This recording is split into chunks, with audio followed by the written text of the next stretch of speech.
Hello everyone, welcome to Naira study. हम आप सब कैसे हैं? आई होप कि आप सभी अच्छे होंगे और अपनी स्टडी को कंटिन्यू कर रहे होंगे। फ्रेंड्स, आज के वीडियो लेक्चर में हम बात करने वाले हैं जो आपका सब्जेक्ट सामाजिक अध्ययन हो जाता है, इसके लघुत्तरीय टाइप क्वेश्चंस की सीरीज को कंटिन्यू करेंगे।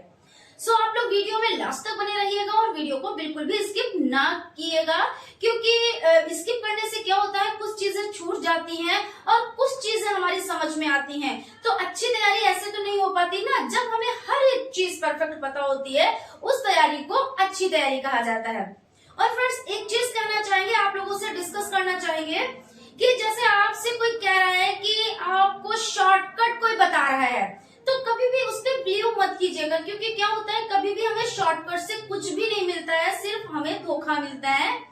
और जैसे कहते नहीं है कि एक चूहेदान होता है, ठीक है ना, वो किस लिए होता है? चूहे को फंसाने के लिए होता है और उसमें पनीर लगा होता है। अब बेचारा चूहा नहीं जानता है कि इसमें पनीर जो मुफ्त की हमें मिलेगी वो किस लिए मिलेगी हमें। क्यों? क्योंकि उसको ये इल्म ही नहीं है, वो तो जीव जंतु में है, उसने एजुकेशन तो नहीं ली है ना, तो वो क्या करता है, पनीर की तरफ आकर्षित होता है और वो जाके उसमें फंस जाता है। लेकिन हम इंसान हैं, हमें चीजों को समझना चाहिए। कोई भी हमें कहता है कि आपको शॉर्टकट में ये चीज मिलेगी, अगर शॉर्टकट में ही सभी को चीजें मिलने लगे तो सभी लोग स्ट्रगल क्यों करें, 18-18 घंटे पढ़ाई क्यों करें? सभी शॉर्टकट अपना सकते हैं, है ना। तो इस पे बिल्कुल भी विश्वास मत कीजिएगा और आप अपनी मेहनत के बल पर आप चीजों को कहते नहीं कि पाइए, आप मेहनत के बल पर उस चीज को प्राप्त कीजिए। लेकिन क्या है कि किसी के अगर वो कोई कह रहा है कि हम तुमको इस तरह से यहाँ पे पहुंचा देंगे, वहां पे पहुंचा देंगे, इतनी ऊंची पोस्ट दिला देंगे, तो भाई पहले तुम खुद वो कर लो, उसके बाद हमको पहुंचाना। देखेंगे भाई शॉर्टकट में तुमको मिल जाएगा तो हमको भी मिल जाएगा। और भाई हमें तो नहीं लगता कि शॉर्टकट में कोई चीज हमको मिलती भी है ना। तो ये चीज हो जाती है। तो फ्रेंड्स, हम लोग आगे बढ़ते हैं, थोड़ा सा पहले डिस्कस कर लेते हैं, उसके बाद सीरीज की तरफ चलते हैं। तो कुछ चीजें इंपॉर्टेंट हो जाते हैं, कुछ युद्ध हैं जो इंपॉर्टेंट हो जाते हैं, जैसे पानीपत का प्रथम युद्ध।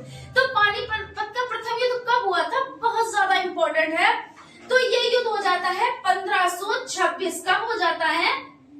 तो 1526 में ये युद्ध हुआ, ठीक है ना। और उसके बाद कौन सा, यहाँ पे लिख देते हैं पानीपत का प्रथम युद्ध। कब? तो पानीपत का प्रथम युद्ध हो जाता है। और ये कब हुआ है? तो ये 1526 ईस्वी में हुआ। इसमें विजित कौन हुआ? तो इसमें विजित बाबर हुए, ठीक है। दूसरे युद्ध की अगर हम बात कर लेते हैं, पानीपत के टोटल 3 युद्ध हुए ना, तो पानीपत का जो दूसरा युद्ध है वो 1556 ईस्वी में हुआ। और कौन सा युद्ध? तो पानीपत का द्वितीय युद्ध हुआ, ठीक है ना, पानीपत का द्वितीय युद्ध हुआ। इसमें विजित कौन हुए? तो इसमें विजित अकबर हुए। और उसके बाद पानीपत का तृतीय युद्ध। तो ये तृतीय युद्ध जो हो जाता है वो कब हुआ? सन की बात कर लेते हैं, तो 1761 ईस्वी में पानीपत का तृतीय युद्ध हुआ, ठीक है ना। और इसमें विजित कौन हुए? तो अहमद शाह अब्दाली विजित हुए। अब अगर हम बात करते हैं कि चौसा का युद्ध कब हुआ, तो 26 जून 1539। कब? तो 26 जून हो जाता है। और 1539 ये कौन सा युद्ध हो जाता है? तो ये आपका जो युद्ध हो जाता है वो चौसा का युद्ध हो जाता है। कौन सा युद्ध? तो चौसा का युद्ध हो जाता है, ठीक है ना, चौसा का युद्ध। और बहुत ज्यादा इम्पोर्टेंट एक और युद्ध है जो आपका हो जाता है कन्नौज का युद्ध। तो ये युद्ध कब हुआ था? तो 1540 ईस्वी में हुआ था। कब हुआ था कन्नौज का युद्ध? तो यहाँ पे लिख देते हैं कन्नौज का युद्ध 1540, ठीक है ना। तो 1540 ईस्वी में हुआ था। तो इस तरह के जो आपके पानीपत का प्रथम युद्ध, द्वितीय युद्ध, तृतीय युद्ध, कन्नौज का युद्ध, चौसा का युद्ध और भी कुछ युद्ध हैं जो बहुत ज्यादा इंपॉर्टेंट हो जाते हैं। इसमें कौन विजित हुए, किनके किनके बीच में हुआ, इन सब चीजों पर हम डिटेल में डिस्कस करेंगे। सो आप लोग चैनल को सब्सक्राइब कर ले और अगर सेशन अच्छा लगे तो एक लाइक भी जरूर कीजिएगा, ठीक है। तो फ्रेंड्स, चलते हैं, आज का जो सेशन है उसको कंटिन्यू करते हैं। क्वेश्चन स्टार्ट करते हैं। क्वेश्चन आज की सीरीज का फर्स्ट नंबर का हो जाता है, वेलेजली के सहायक संधि के उद्देश्य क्या थे? तो सहायक संधि के बारे में समझ लेते हैं। भारतीय उपमहाद्वीप भारत में सहायक संधि का प्रारंभ किसने किया? तो डुप्ले प्रथम यूरोपियन ने किया था। लॉर्ड वेलेस्ली ने भारत में अंग्रेजी राज के विस्तार के लिए सहायक संधि का प्रयोग किया। यह एक प्रकार की संधि है जो ब्रिटिश ईस्ट इंडिया कंपनी और भारतीय रियासतों के बीच में हुई थी। ज्ञात हो कि अवध के नवाब ने नवंबर 1801 में, पेशवा बाजीराव द्वितीय ने दिसंबर 1803, मैसूर तथा तंजौर ने 1799 में, बरार के भोसले ने दिसंबर 1803 में तथा ग्वालियर के सिंधिया ने फरवरी 1804 वेलेस्ली की सहायक संधि को स्वीकार किया। इसके अतिरिक्त जोधपुर, जयपुर, मच्छेदी, बूंदी तथा भरतपुर के भारतीय नरेशों ने भी सहायक संधि को स्वीकार किया। विशेषता अंग्रेजों के साथ सहायक गठबंधन करने वाले भारतीय शासक को अपने स्वयं के सशस्त्र बलों को भंग करना पड़ा और अपने क्षेत्र में ब्रिटिश सेना को स्वीकार करना पड़ा। सेकेंड नंबर पर हो जाता है भारतीय शासकों को ब्रिटिश सेना का भुगतान करना पड़ेगा। अगर वो भुगतान करने में असफल हुआ तो उनके क्षेत्र में एक भाग को अंग्रेजों को सौंप दिया जाएगा। इसके बदले में अंग्रेजों, विदेशी आक्रमण या आंतरिक विद्रोह ने भारतीय रियासतों की रक्षा करेगा। अंग्रेजों ने भारतीय रियासतों के आंतरिक मामलों में हस्तक्षेप न करने का वादा किया, लेकिन वे इसका पालन कम ही करते थे।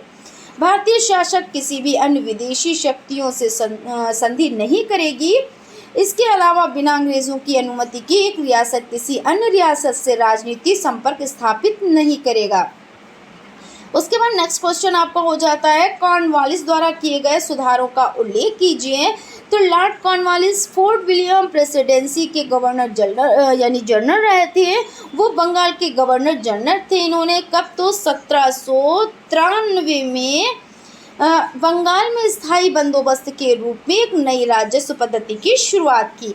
इसके समय में जिले के सभी अधिकार कलेक्टर को दिया गया और इसे ही भारतीय सिविल सेवा का जनक माना जाता है। इन्होंने कंपनी के कर्मचारियों के व्यक्तिगत व्यापार पर प्रतिबंध लगा दिया। इन्होंने भारतीय न्यायाधीश युक्त जिला अदालतों को समाप्त कर उनके स्थान पर 4 भ्रमण करने वाली अदालतें, जिनमें 3 बंगाल के लिए और 1 बिहार के लिए नियुक्त की गई। 1793 ईस्वी में प्रसिद्ध कॉर्नवालिस कोड का निर्माण करवाया, जो शक्तियों के पृथक्करण सिद्धांतों पर आधारित थी। जिले में पुलिस थाना की स्थापना कर एक दरोगा को इसका इंचार्ज बनाया। उसके बाद नेक्स्ट क्वेश्चन हो जाता है विलियम बेंटिंक द्वारा किए गए सामाजिक सुधारों का उल्लेख कीजिए। तो विलियम बेंटिंक के सामाजिक सुधार। बेंटिंक ने सामाजिक सुधार भी किए। कंपनी ने अभी तक भारतीय रीति रिवाजों में हस्तक्षेप नहीं किया था। बेंटिंक ने कंपनी की नीति बदली। बेंटिंक ने सामाजिक क्षेत्र में अग्रांकित कार्य किए। नर बलि पर रोक। तो भारत के कुछ भागों में देवताओं को प्रसन्न करने के लिए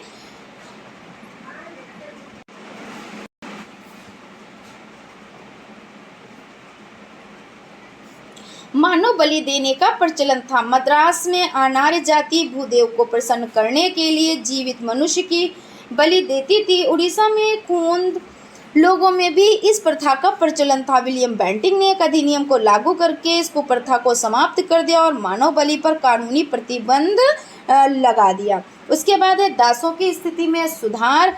तो 1833 ईस्वी में चार्टर्ड एक्ट में यह प्रावधान था कि दासों की स्थिति सुधारने के लिए समुचित कदम उठाए जाएं। तदनुसार बेंटिंक ने भी दास प्रथा की समाप्ति के लिए मार्ग प्रशस्त किया। सरकारी सेवाओं में भेदभाव का अंत। तो सरकारी सेवाओं में लॉर्ड कॉर्नवालिस के काल से चली आ रही भेदभाव की नीति को बेंटिंक ने समाप्त कर दिया।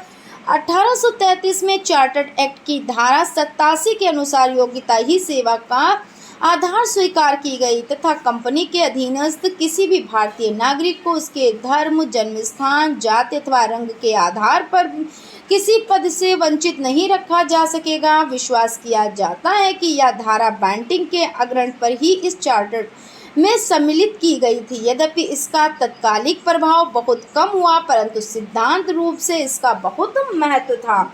बाल हत्या को रोकना। अब यहाँ पे बाल हत्या के बारे में समझ लेते हैं, किस तरह से रोका गया और किसने रोका।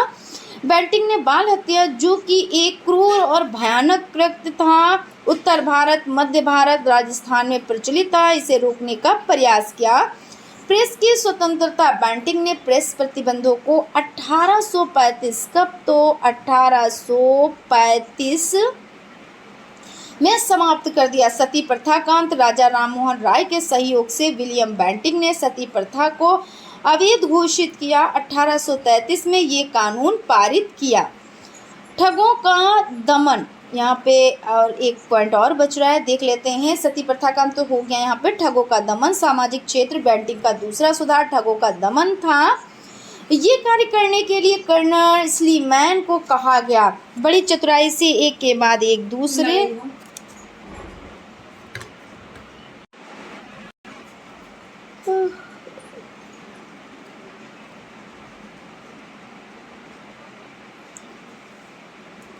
बड़ी चतुराई से एक के बाद एक दूसरे गिरोह पकड़े गए। ठग समाज के लिए अभिशाप थे। बेंटिक ने भारत से ठगों का विनाश किया। फौजदारी और दीवानी मामलों में क्या अंतर है, स्पष्ट कीजिए। तो दीवानी मामला वह है जिसमें संपत्ति संबंधी या पद संबंधी अधिकार विवादित हो, चाहे ऐसा विवादित अधिकार धार्मिक कृत्यों या कर्मों संबंधी प्रश्नों पर अवलंबित क्यों न हो। यहाँ बात भी तात्विक नहीं है कि वह पद किसी विशिष्ट स्थान से जुड़ा है या नहीं। जब ऐसे मामलों में कोई वाद न्यायालय के समक्ष प्रस्तुत किया जाता है तो वह दीवानी वाद या मुकदमा कहलाता है। दीवानी अदालतों में काम बहुत रहता है और कुछ दीवानी मामले एक ही प्रकार की विशिष्ट प्रकृति के होते हैं, जैसे कृषि भूमि से संबंधित मामले, मोटरयान या रेल दुर्घटना से संबंधित मामले, या श्रमिकों या उनके नियोजकों के मध्य विवाद, सरकारी कर्मचारियों की सेवा से संबंधित मामले आदि। इस तरह के मामलों की संख्या अधिक होती है। इस कारण से इनके संबंध में संसद ने विशेष कानून बनाकर इन्हें दीवानी न्यायालयों के क्षेत्राधिकार से बाहर करते हुए इनके लिए अलग से अधिकरण बना दिए हैं। वैसे प्रकृति में भी सभी मामले दीवानी मामले हैं। उसके बाद हो जाता है आपराधिक या फौजदारी मामले। भारत में भारतीय दंड संहिता तथा अन्य बहुत से कानूनों के द्वारा कुछ अकृत्यों को दंडनीय अपराध घोषित किया गया। इन आपराधिक कृत्यों के लिए दंड निश्चित किया गया। ये सभी मामले जिनमें किसी व्यक्ति को कोई अपराध करने के लिए दंड दिए जाने हेतु विचारण किए जाएं, सभी मामले आपराधिक या फौजदारी मामले कहे जाएंगे। उदाहरण के तौर पर यदि कोई व्यक्ति उपभोक्ता विवाद प्रतितोष मंच द्वारा प्रदान किए गए निर्णय की पालना नहीं करता है, यानी उसका पालन नहीं करता है, तो उसके इस अकृत्य को उपभोक्ता संरक्षण अधिनियम की धारा 27 के अंतर्गत दंडनीय करार दिया जाएगा। यदि कोई व्यक्ति इस धारा के अंतर्गत उपभोक्ता विवाद प्रतितोष मंच के समक्ष प्रतिवाद प्रस्तुत करता है तो यह मामला फौजदारी, आपराधिक या दांडिक मामला कहलाएगा और इसका विचरण फौजदारी मामलों की तरह होगा। उसके बाद नेक्स्ट क्वेश्चन की तरफ चलते हैं। क्वेश्चन आपको हो जाता है कि 12वीं पंचवर्षीय योजना के प्रमुख प्रावधानों का उल्लेख कीजिए। तो देश की 12वीं पंचवर्षीय योजना के दौरान इसका जो टाइम पीरियड है कितना है, 2012 से 17 के दौरान सकल घरेलू उत्पाद जीडीपी में औसत वार्षिक वृद्धि का लक्ष्य अब 80% निर्धारित किया गया। योजना आयोग की संस्तुति पर राष्ट्रीय विकास परिषद एनडीसी ने इस पंचवर्षीय योजना में वार्षिक वृद्धि का लक्ष्य 8.2% से घटाकर 80% कर दिया। इस संशोधन के साथ 12वीं योजना के दस्तावेज को परिषद की प्रधानमंत्री डॉक्टर मनमोहन सिंह की अध्यक्षता में 27 दिसंबर 2012 को नई दिल्ली में संपन्न बैठक में स्वीकार किया गया। यह दूसरा अवसर है जब इस पंचवर्षीय योजना में वार्षिक विकास दर का लक्ष्य घटाया गया। योजना के अप्रोच पेपर में यह लक्ष्य 9.0% का निर्धारण किया गया, जिसे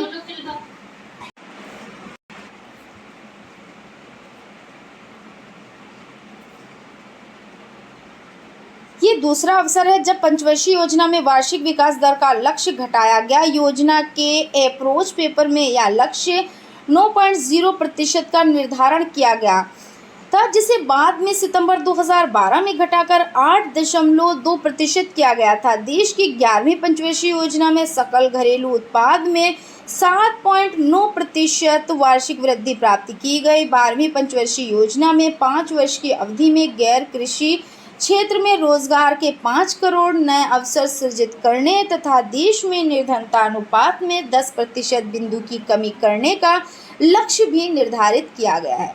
अब देख लेते हैं 12वीं पंचवर्षीय योजना के मुख्य लक्ष्य एक दृष्टि में इसको समझ लेते हैं। वार्षिक विकास दर का लक्ष्य 80%, कृषि क्षेत्र में 4.0% व विनिर्माणी क्षेत्र में 10.0% की औसत वार्षिक वृद्धि के लक्ष्य। योजनावधि में गैर कृषि में रोजगार के 5 करोड़ नए अवसरों के सृजन का लक्ष्य। योजना के अंत तक निर्धनता अनुपात से नीचे की जनसंख्या में प्रतिशत में पूर्व आकलन की तुलना में 10% बिंदु की कमी लाने का लक्ष्य। योजना के अंत तक देश में शिशु मृत्यु दर को 25 तथा मातृत्व मृत्यु दर को 1 प्रति 1000 जीवित जन्म तक लाने तथा 0.6 वर्ष के आयु वर्ग के बाद लिंगानुपात को 950 करने का लक्ष्य। यदि आपको संसद के किसी विषय पर कानून बनवाना हो तो आप क्या करेंगे? संसद में विधि निर्माण की प्रक्रिया भारतीय संघ की राजनीतिक व्यवस्था में स्थापिका का कार्य संसद करती है, इसलिए भारतीय संसद का सबसे महत्वपूर्ण काम कानूनों का निर्माण करना है। कानून संबंधी सभी प्रस्ताव विधेयकों के रूप में संसद के समक्ष आते हैं। ये विधेयक 2 प्रकार के होते हैं, साधारण विधेयक तथा धन विधेयक। साधारण विधेयक के बारे में समझ लेते हैं। यह विधेयक संसद के किसी भी सदन में मंत्रियों अथवा संसद के अन्य सदस्यों द्वारा प्रस्तुत किया जाता है। इससे पहले सदन में 3 वाचन से गुजरना पड़ता है। इसके पश्चात संसद के दूसरे सदन में जाता है और यहाँ उसे उन्हीं सब प्रक्रियाओं से गुजरना पड़ता है। दोनों सदनों में विधेयक पारित होने के बाद राष्ट्रपति के पास उसकी अनुमति लेने के लिए भेजा जाता है। राष्ट्रपति की अनुमति मिलने अर्थात राष्ट्रपति के हस्ताक्षर होने के बाद विधेयक कानून का रूप धारण कर लेता है। धन विधेयक संसद में धन विधेयक पारित करने की प्रक्रिया में भी वे ही सब स्तर होते हैं जिसमें होकर साधारण विधेयक गुजरता है और ये विधेयक पहले लोकसभा में प्रस्तुत किया जाता है। राज्यसभा को 14 दिन के अंदर उस विधेयक पर विचार करके उसे लौटाना पड़ता है। इसके पश्चात इन्हें राष्ट्रपति की अनुमति से प्रस्तुत किया जाता है तथा वित्त मंत्री द्वारा इसे बजट में प्रस्तुत किया जाता है। चूँकि धन विधेयक राष्ट्रपति की पूर्व अनुमति से ही लोकसभा में पेश किया जाता है, इसलिए संसद द्वारा पारित धन विधेयक को राष्ट्रपति प्रायः अनुमति प्रदान कर देता है। राष्ट्रपति की अनुमति के बाद वह विधि का रूप धारण कर लेता है। केंद्र सरकार की आय के स्रोतों का वर्णन कीजिए। निगम कर, कंपनी कर यानी आयकर, संघ उत्पाद शुल्क, सेवा कर, सीमा शुल्क, बैंक की ब्याज आदि। निम्न के विषय में लिखिए भारत के प्रथम राष्ट्रपति का नाम, भारत के प्रथम प्रधानमंत्री का नाम, भारत के कुल राज्यों की संख्या। तो भारत के प्रथम राष्ट्रपति का नाम डॉक्टर राजेंद्र प्रसाद और भारत के प्रथम प्रधानमंत्री का नाम पंडित जवाहरलाल नेहरू और भारत के कुल राज्यों की संख्या 29 हो जाती है। हुमायूं और शेरशाह के मध्य युद्धों का क्या परिणाम हुआ? तो चौसा का युद्ध, इसको देख लेते हैं। कन्नौज का युद्ध देख लेते हैं। तो हुमायूं शेरशाह के बढ़ते हुए प्रभाव से सशक्ति था, अतः उसने शेरशाह को नियंत्रित करने का निश्चय किया। हुमायूं मुंगेर के पास गंगा को पार करके शेरशाह की ओर बढ़ा। 1539 ईस्वी में चौसा नामक स्थान पर दोनों में भीषण युद्ध हुआ। इस युद्ध में हुमायूं की पराजय हुई, उसने भागकर किसी प्रकार अपनी जान बचाई। कन्नौज का युद्ध, शेरशाह अफगानों की खोई हुई सत्ता को पुनः स्थापित करना चाहता था। 1540 ईस्वी में कन्नौज में हुमायूं शेरशाह का युद्ध हुआ। इस युद्ध में भी हुमायूं की पराजय हुई। शेरशाह ने आगरा दिल्ली पर अपना अधिकार कर शेरशाह सूरी के नाम से शासन किया। हुमायूं सिंध के रास्ते होते हुए फारस चला गया।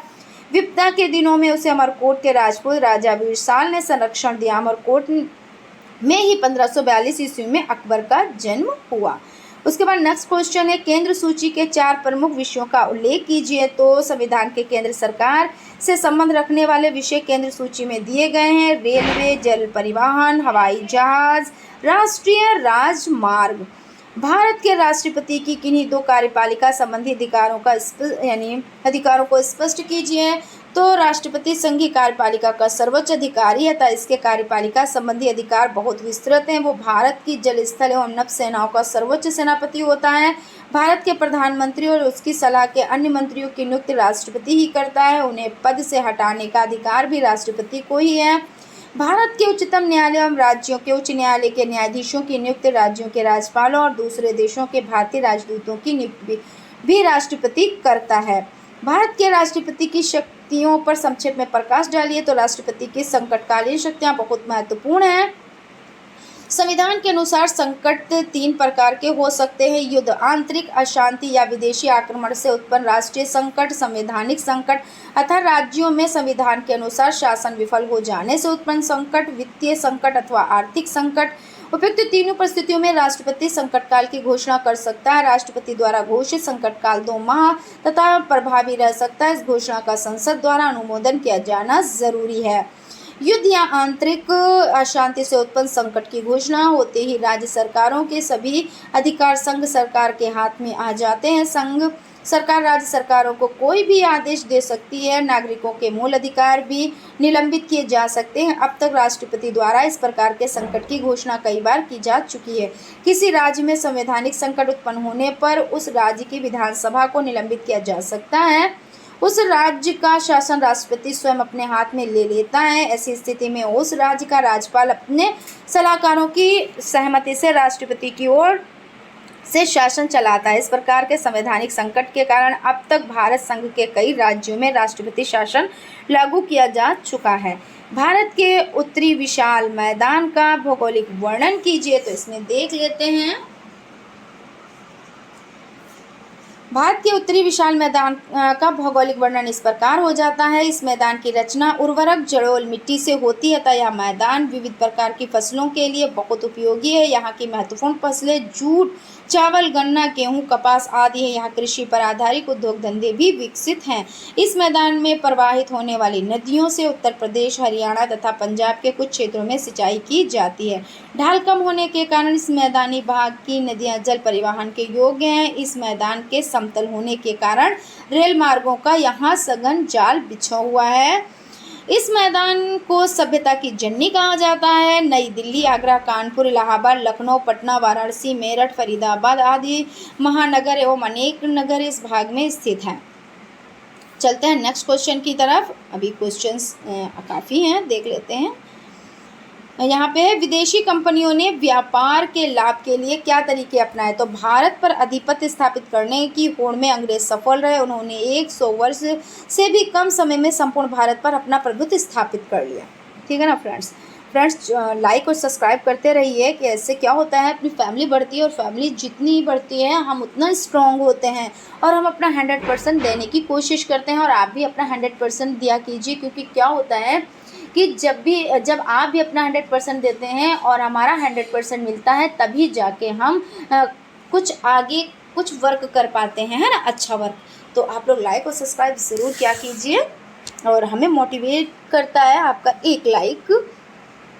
1757 ईस्वी में प्लासी के युद्ध के पश्चात बंगाल में अपना आधार सुदृढ़ बनाकर उन्होंने अन्य भागों को जीता और 1849 ईस्वी में पंजाब पर अधिकार होने से वे पूरे भारत के स्वामी बन गए। कंपनी शासन के समय हुए संवैधानिक विकास के संदर्भ में कुछ बातें विशेष रूप से उल्लेखनीय हैं।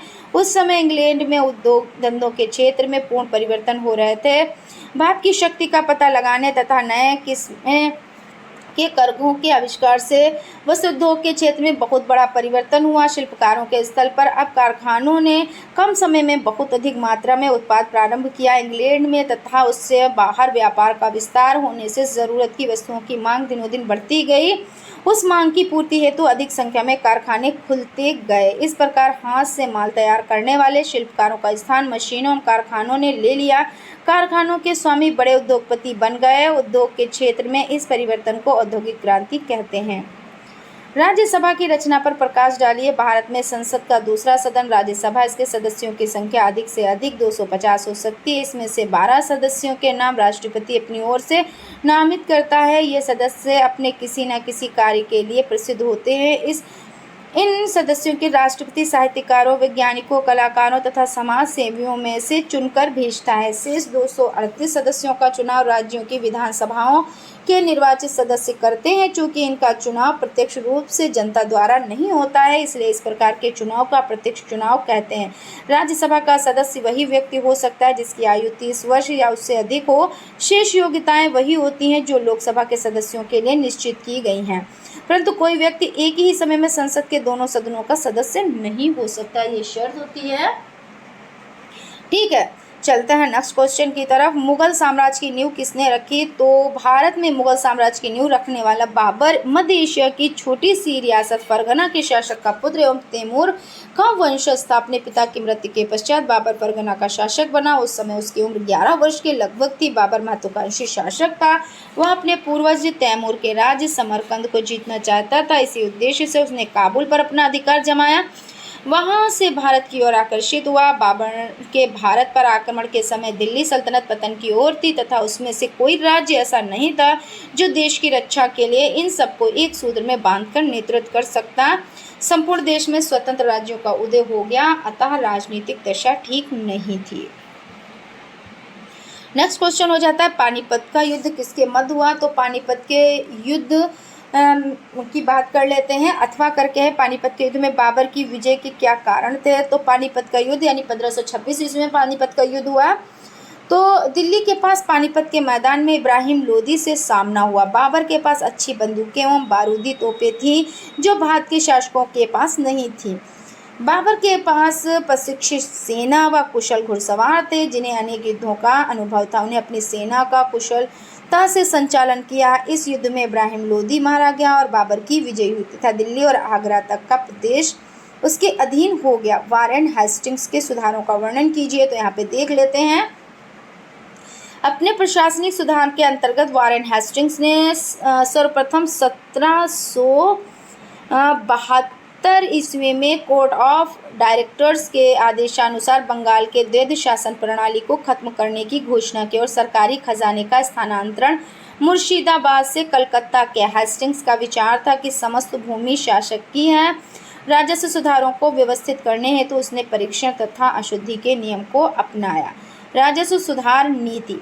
राजस्व सुधार के अंतर्गत वारेन हेस्टिंग्स ने राजस्व की वसूली का अधिकार कंपनी के अधीन कर लिया तथा राजस्व वसूली में सहायता देने वाले दो भारतीय उप दीवानी मोहम्मद रजा खां तथा राजा शिताब राय की पदच्युत कर दिया। हेस्टिंग्स ने बोर्ड ऑफ रेवेन्यू की स्थापना की जिसमें कंपनी के राजस्व संग्राहक नियुक्त किए गए। भूमि कर सुधार के अंतर्गत 1772 ईस्वी तक संग्रहण के अधिकार ऊंची बोली बोले वाले जमींदारों को 5 वर्ष हेतु दिए गए और उन्हें भू स्वामित्व से मुक्त कर दिया गया। 1773 ईस्वी में कर व्यवस्था में परिवर्तन करते हुए भ्रष्ट कलेक्टरों को पदमुक्त कर भारतीय दीवानों की नियुक्ति की गई।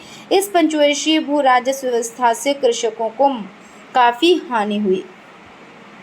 न्याय व्यवस्था। वारेन हेस्टिंग्स ने अपने कार्यकाल के दौरान न्याय सुधारों के अंतर्गत जमींदारों से न्यायिक अधिकार छीन लिया। इनकी न्याय व्यवस्था मुगल प्रणाली पर आधारित थी। 1772 ईस्वी में उसने प्रत्येक जिले में एक फौजदारी एवं दीवानी अदालतों की स्थापना की। दीवानी न्यायालय कलेक्टर के अधीन थे। हिंदुओं के मामलों को निपटारा हिंदू विधि से एवं मुसलमानों का मुस्लिम विधि से किया जाता था। न्यायाधीश के उपहार एवं शुल्क लेने पर मनाही थी। शैक्षिक सुधार। सामाजिक सुधारों के अंतर्गत हेस्टिंग ने 1781 ईस्वी में कलकत्ता में मुस्लिम शिक्षा के विकास के लिए एक मदरसा स्थापित किया। गीता के अंग्रेजी अनुवादक चार्ल्स विलिकिंस को हेस्टिंग्स ने आश्रय प्रदान किया। तो यहाँ पर आपका हो जाता है। अभी कुछ क्वेश्चंस और हैं, अभी इसको एक क्वेश्चन ही बचा हुआ है, 1 से 2 क्वेश्चन। ठीक है, देख लेते हैं। फ्रेंड्स, लाइक और सब्सक्राइब आप लोग करते रहिए। लोकसभा के 4 कार्य लिखिए। तो लोकसभा के 4 कार्य: कानून बनाना, मंत्रिपरिषद के कामों पर अपना नियंत्रण रखना, कानूनों में संशोधन करना, जनता पर कर लगाने और व्यय करने का निर्णय लेना। इस तरह से हो जाता है। सर्वोच्च न्यायालय के न्यायाधीशों के लिए कौन कौन सी योग्यताएं आवश्यक है? न्यायाधीश की ये योग्यताएं: वो भारत का नागरिक हो, उसकी आयु 62 वर्ष से अधिक ना हो, वो भारतवर्ष के किसी न्यायालय में कम से कम 10 वर्ष तक न्यायाधीश पद संभाल चुका हो या भारत के किसी उच्च न्यायालय में 10 वर्ष लगातार वकील रह चुका हो अथवा कानून का महान ज्ञाता हो। तो इस तरह से यहाँ पे आपका सेशन कंप्लीट हो जाता है। आई होप आप लोगों को सेशन अच्छा लगा होगा, और अगर सेशन अच्छा लगा है तो एक लाइक ज़रूर कीजिएगा, और अगर अभी तक आप लोगों ने चैनल को सब्सक्राइब नहीं किया है तो प्लीज़ सब्सक्राइब कर लीजिएगा और बेल आइकन को भी ज़रूर प्रेस कर लीजिएगा। Thank you.